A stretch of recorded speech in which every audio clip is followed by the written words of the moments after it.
मानसी गोस्वामी आपका एक बार फिर से स्वागत करती हूँ अपने चैनल केमिस्ट्री विद मानसी में।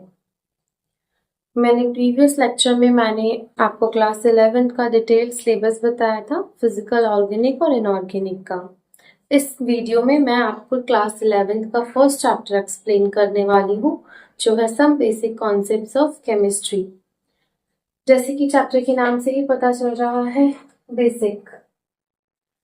इसमें हम पढ़ेंगे केमिस्ट्री के बेसिक्स कंसेप्ट्स, यानी कि एटम्स क्या होता है, एलिमेंट्स क्या है, मॉलिक्यूल्स क्या है, मैटर क्या है एंड एक्सेट्रा। ये सारे टॉपिक्स मैं आपको इस फर्स्ट चैप्टर में कवर करने वाली हूँ क्लास 11 के। इस वीडियो का मेन मोटिव जो होगा वो आपको बताना होगा एटम्स क्या होते हैं, मैटर क्या होता है, molecules, compound, elements, Dalton atomic theory, significant figures, postulates of Dalton theory, limitations of Dalton theory, ये सारे टॉपिक्स मैं आपने इस वीडियो में कवर करने वाली हूँ। सो स्टार्टिंग करते हैं। एटम। एटम देखा जाए तो एक सबसे छोटी यूनिट होती है केमिस्ट्री की। एक तरीके से इसको हम केमिस्ट्री की नींव समझ सकते हैं। एटम सबसे छोटा मॉलिक्यूल, सबसे छोटा पार्टिकल को बोलते हैं। हमारा न्यूक्लियस के अंदर हमारे 2 पार्ट्स होते हैं, that is protons and neutrons। Nucleus हमारा 2 चीजों से मिलकर बना हुआ है, प्रोटॉन्स एंड न्यूट्रॉन्स। प्रोटॉन्स हमारे पॉजिटिवली चार्ज होते हैं, जबकि हमारे न्यूट्रॉन्स पे नो चार्ज, हमारे न्यूट्रॉन्स पे कोई भी चार्ज नहीं होता है। सो ये हमारा एटम है। एटम से मिलके ही हमारे मॉलिक्यूल्स बनते हैं, मॉलिक्यूल से मिलके कंपाउंड बनते हैं, और कंपाउंड्स के थ्रू हम बाकी केमिस्ट्री को पढ़ सकते हैं। एटम के बाद बात करेंगे अब हम मैटर की। मैटर क्या है? एनीथिंग विच ऑक्यूपाइज स्पेस, कोई भी वो चीज जो हमारी जगह घेरती है, जो हमारे स्पेस को ऑक्यूपाई करती है, वो आती है मैटर के अंदर। बेसिकली हमने क्लास 10th में मैटर की 3 स्टेट्स पढ़ी थी, water, solid, liquid and gas.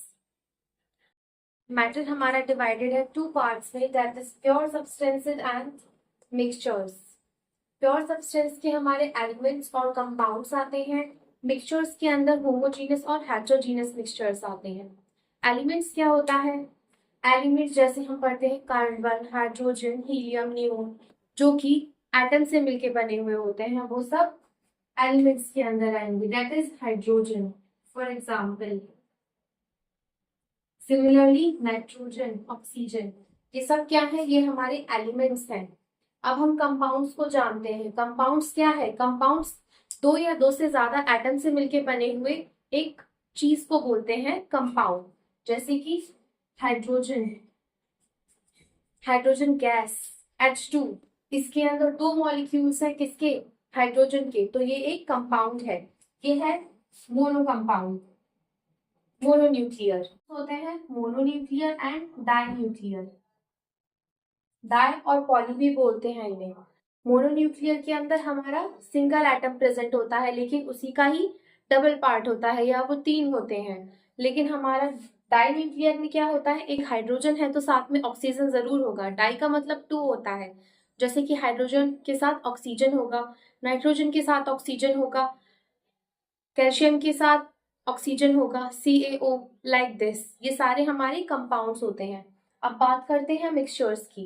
Mixtures में होमोजीनियस में मिक्सिंग ऐसे समझ सकते हैं हम, जैसे एक पानी के ग्लास के अंदर चीनी घोलते हैं। Sugar in water, glucose in water, ये सब क्या है? होमोजीनियस मिक्सचर है, जिसमें हमारी मिक्सिंग पे यूनिफॉर्म रहती है, उस पर कोई भी बदलाव नहीं आता। हालांकि हेट्रोजीनियस में क्या होता है? हमारी जो यूनिफॉर्म है, जो मिक्सिंग है सब्सटेंस की, वो यूनिफॉर्म नहीं रहती है थ्रू आउट द वे, उसमें चेंज आ जाता है।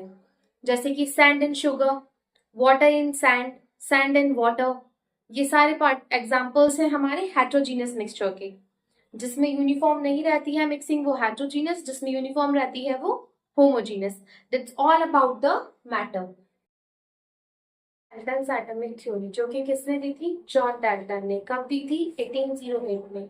ये मेजर क्वेश्चन आप लोगों को ध्यान रखने की चीजें हैं, छोटी छोटी बातें थोड़े थोड़े मार्क्स गेन करने में हेल्प करते हैं। सो डाल्टन ने सबसे पहली बात क्या बताई थी? Matter is made up of very small indivisible particles called atom. Matter छोटे छोटे एटम के टुकड़ों से मिलकर बना हुआ है जो इंडिविजिबल होते हैं, यानी कि डाल्टन ने बोला था कि एटम जो है वो इंडिविजिबल है, वो तोड़ा नहीं जा सकता।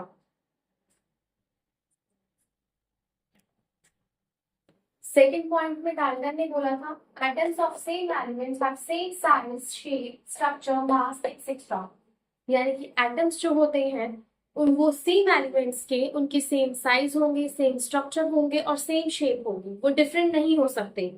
यानी कि जितने भी एलिमेंट्स हैं हाइड्रोजन के वो सब सेम होंगे, जैसे कि हाइड्रोजन, ड्यूटेरियम, ये जितने भी हैं ये सारे हाइड्रोजन सिमिलर होंगे, इनके मासेस सेम होंगे, इनके साइज सेम होंगे एंड इनकी स्ट्रक्चर सेम होंगे, कुछ भी डिफरेंट नहीं होगा। ये हमारी डाल्टन सर ने बोला था।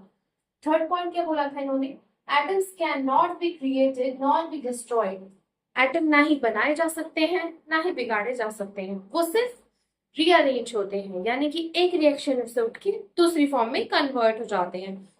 एटम कभी भी डिस्ट्रॉय नहीं किए जा सकते, सिंपल लैंग्वेज में इन्होंने हमें ये बताया था।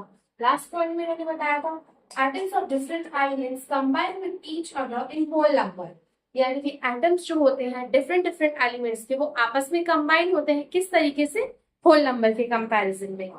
मैं आपको इसका एक एग्जांपल देती हूँ। जैसे कि मान लो हमने H2O लिया, तो इसमें होल नंबर के अकॉर्डिंग ही आपस में ये अरेंज होते हैं। हाइड्रोजन के हमेशा 2 मॉलिक्यूल्स होंगे और ऑक्सीजन का हमेशा एक ही मॉलिक्यूल होगा। सो हमें ये बात डाल्टन ने बताई थी कि डिफरेंट एलिमेंट्स कंबाइन होंगे आपस में लेकिन एक होल नंबर के फॉर्म में। सो ये कुछ पोस्टुलेट्स थे जो हमें डाल्टन ने बताए थे। अब करते हैं आप डाल्टन्स थ्योरी की लिमिटेशंस की। सबसे पहली लिमिटेशन क्या थी, आइसोटोप। डाल्टन ने बोला था कि सेम एलिमेंट्स का सेम मास होता है, सेम साइज होता है, सेम स्ट्रक्चर होता है, जबकि ऐसा नहीं होता है। आइसोटोप्स एग्जिस्ट करते हैं जिनमें सेम एलिमेंट्स का डिफरेंट मास नंबर होता है।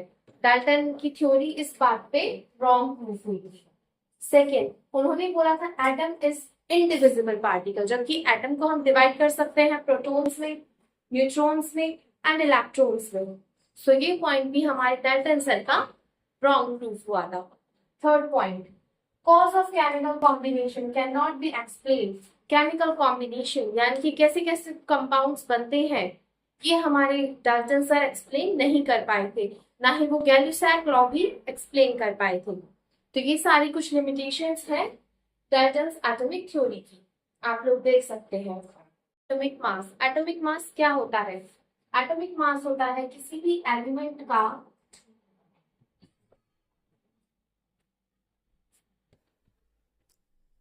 प्रोटॉन्स प्लस न्यूट्रॉन्स का जोड़, या फिर sum of protons and neutrons is known as atomic mass of any element. उसके अंदर कितने प्रोटॉन्स हैं कितने न्यूट्रॉन्स हैं, इन दोनों को अगर हम पता कर सकते हैं और इनको ऐड कर दें आपस में तो हमारा एटॉमिक मास निकल के आ जाएगा।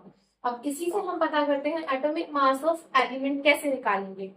किसी भी एटम का मास, किसी भी एलिमेंट के अंदर उसका एक एटम लेंगे और उसका मास निकाल के हम उसको डिवाइड कर देंगे 1/12 mass of atom, 1 atom of carbon 12। Carbon का जैसे इसको हम एटॉमिक मास यूनिट भी बोलते हैं। कार्बन का AMU होता है 12, हाइड्रोजन का होता है 1। सो इस तरीके से हम किसी भी एलिमेंट का एटॉमिक मास निकाल सकते हैं। मास में हम क्या पढ़ते हैं, ratio of mass of one molecule of substance to the 1/12 mass of one atom of carbon 12 is known as molecular mass of any molecule। यानी कि अगर हम किसी भी एक मॉलिक्यूल का अगर मास निकाल रहे हैं, मॉलिक्यूलर मास, तो हम कैसे निकालेंगे, किसी भी सब्सटेंस में से एक मॉलिक्यूल का मास लेंगे, उसको किससे डिवाइड कर देंगे, 1/12 मास के कार्बन 12 के। सो हमारा किसी भी सब्सटेंस का मॉलिक्यूलर मास निकलकर हमारे पास आ जाएगा। सो अब बात करते हैं हमारे इस वीडियो के आखिरी टॉपिक की, जो है सिग्निफिकेंट फिगर्स।